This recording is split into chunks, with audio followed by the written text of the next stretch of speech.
Hey guys, so in this video I'm going to be showing you one of the most common errors that I see when people are performing their lower body movements, and I'm also going to show you a few correction exercises that you can apply if this happens to you. So what I commonly see in lower body movements, which I'm going to show you through a few examples as well, is that we see a lot of instability through the foot and through the ankle. Now, a lot of people think that this is not a problem, but at the end of the day, we've got to think about the way the force is transferred. If we have an unstable base and as the load gets heavier and heavier, if the force can't be transferred equally, this can actually lead to an environment where it's more susceptible to injury. Now, ideally when we're training, we want to minimize injury as much as possible, so it's really important that we create a stable base, such as a great foundation for our lifts to come.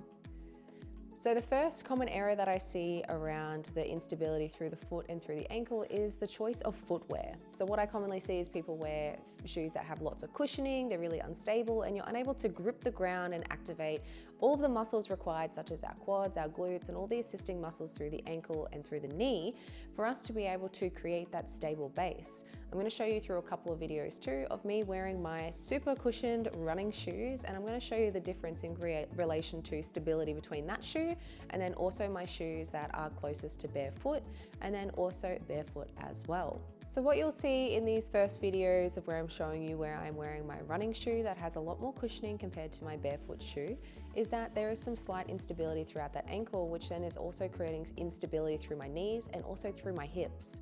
Now, when I'm using lighter weights, this doesn't actually look like it would be a problem, but if we start to increase the load more and more and more, those muscles that are trying to stabilize on an unstable base are having to work 10 times harder, which one expends way more energy, but then also creates the environment that is more susceptible to injury.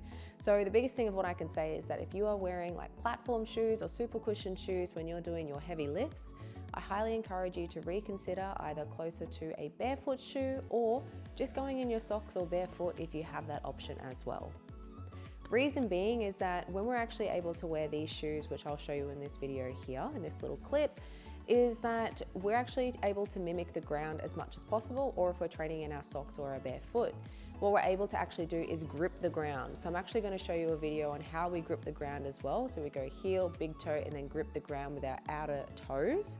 And within that, this actually activates and slightly externally rotates our knees, which then also creates that stable base, right? Activating our quads, activating our glutes, activating our hamstrings, and then also all the muscles like our tibialis and our calf muscles that surround the bottom half of our leg as well. Now, this is really important because as we're doing the lift, we're then able to create a stable base. If we're rocking from side to side and we're lifting a weight that we're really pushing ourselves in and our knee goes out one way or the other, this can lead to things like ACL tears and all those sort of things too. So it's really important that we create that stable base. Another thing of what people can experience is also instability throughout the ankle, right? We've got to train that too. We've got to train the muscles that surround our ankle, which is really, really important, right? So we might take our shoes off and we're doing like a single leg RDL and we're feeling super wobbly as we're doing it barefoot or closest to barefoot. That's more than okay, right? Because with repetition, we get better at things, and that's really important to understand. Now, some really cool exercises that you can actually use to help strengthen your stability is by using stability and strengthening exercises, in particular unilateral movements as well. Something that I like to include in programs is single leg around the worlds. These challenge a moving weight, so moving around the center of gravity using one leg, which really challenges the stabilizing muscles around the ankle. So that's a really great one, as it's also low impact too, and pretty much anyone can do it.